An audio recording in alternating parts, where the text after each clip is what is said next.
Hello प्यारे बच्चों, स्वागत है आपका आपके अपने यूट्यूब चैनल राठौड़ क्लासेज में।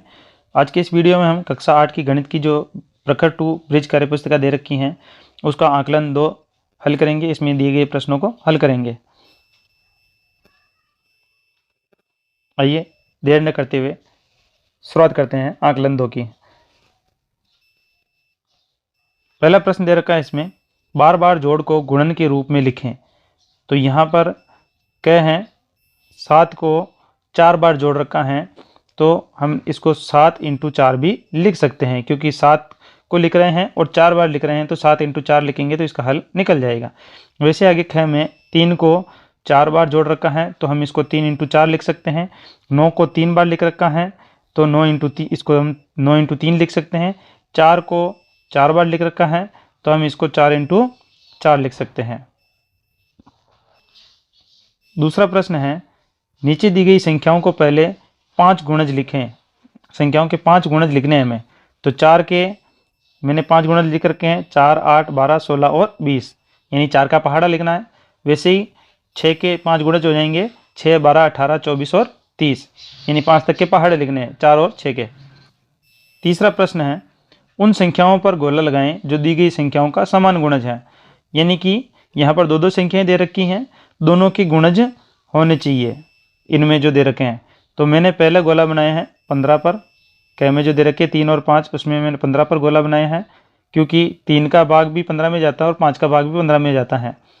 तो इसका जो समान गुणज है, एक तो 15 हो जाएगा, एक हो जाएगा 30, क्योंकि 30 में 3 और 5 दोनों का भाग जाता है।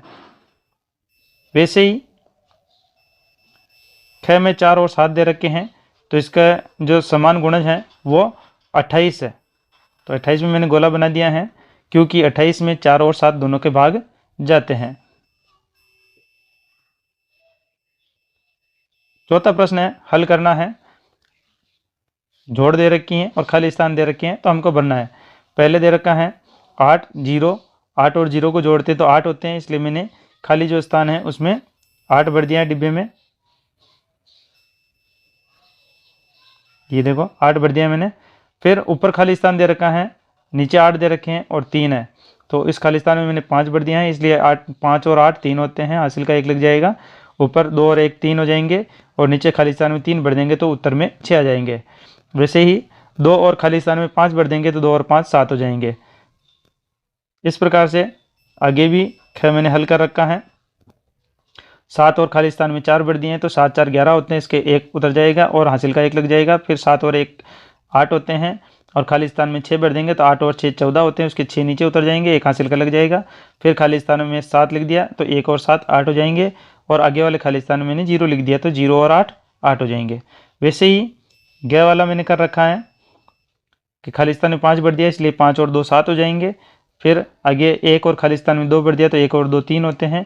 फिर आगे वाले खाली स्थान में मैंने 7 भर दी हैं, तो 7 और 3 10 होते हैं, इसका 0 उतर जाएगा और हासिल का 1 लग जाएगा। तो 1 और 3 4 होते हैं, और खाली स्थान में 2 भर दिए, इसलिए 4 और 2 6 हो जाएंगे। वैसे ही 5वां प्रश्न पूछ रहा है कि खाली बॉक्स में सही संख्या लिखकर प्रश्नों को हल करें। ऊपर जोड़ थी, अब हमें घटाना है। तो खाली स्थान में जैसे कि पहला दे रखा है क, इसमें मैंने 1 में से 6 घटाएंगे तो जाता नहीं है, इसलिए एक उधार लेना पड़ेगा, यानी कि 11 में से 6 जाएंगे तो खाली स्थान में नीचे मैंने 5 लिख दिए हैं। अब यहाँ पर खाली स्थान में मैंने 8 भरे हैं, 8 में से 1 उधार दे दिया था, बचे 7, और 7 में से 6 जाएंगे तब नीचे 1 बचेंगे, इसलिए मैंने 8 भरा है। और आगे 3 है, तो 3 के 3 ही नीचे उतर जाएंगे खाली बॉक्स में, इसलिए मैंने खाली बॉक्स में 3 लिख दी हैं। वैसे इसका जो ख है वो है, खाली स्थान में मैंने पहले 5 भरे हैं, 5 में से 3 जाएंगे तो 2 रह जाएंगे। वैसे 7 में से खाली स्थान में 3 रखे हैं मैंने, तो 7 में से 3 जाएंगे तो 4 रह जाएंगे, और आगे वाले खाली स्थान में मैंने 1 लिख दिया, तो 1 का 1 नीचे उतर जाएगा। वैसे ग में दे रखा है कि 7 में से 3 जाएंगे तो 4 रह जाएंगे, खाली स्थान में 4 आ गए। वैसे ऊपर वाले खाली स्थान में 4 भर दिए मैंने, तो 4 में से 7 जाते नहीं हैं, तो एक उधार लेंगे 14, 14 में से 7 जाएंगे तो नीचे 7 आ जाएंगे, और बच गए 3, तो नीचे उतर गए 3। ऐसे कैसे ग में भी ऐसे ही हो रहा है, 7 में से 7 जाएंगे तो 0, और 7 में से 8 जाते नहीं, तो एक उधार लेंगे 17, 17 में से 8 जाएंगे तो बचेंगे नीचे 9, और यहाँ पर 4 बच जाएंगे तो नीचे के नीचे 4 आ जाएंगे। छठा प्रश्न है, 24 और 30 के 4 समान गुणनखंड ज्ञात करें। इनके समान गुणनखंड ज्ञात करने हैं तो 24 और 30 में 1 का भाग जाता है, 1 का भाग सभी में जाता है, 2 का भाग 24 में और 30 में दोनों में जाता है, 3 का भी भाग 24 और 30 दोनों में जाता है और 6 का भी भाग 24 और 30 दोनों में जाता है। फिर नेक्स्ट लास्ट प्रश्न है, पैटर्न देखकर खाली बॉक्स भरें। तो 80 के टुकड़े पहले इसने खुद ने बता रखे हैं, 64 बता रखे हैं, तो 64 के इसने 2 टुकड़े किए, 8 × 8, 8 8 64 होते हैं। फिर 8 के वापस टुकड़े कर दिए 4 × 2 और इसके भी टुकड़े कर दिए 2 × 4, एक ही बात है। वैसे ही हमने भी किया है, 80 के जो दे रखा है 80 के हमने 2 टुकड़े कर दिए 10 × 2 और 10 के वापस 2 टुकड़े कर दिए 5 × 2 और 8 के टुकड़े कर दिए 4 × 2।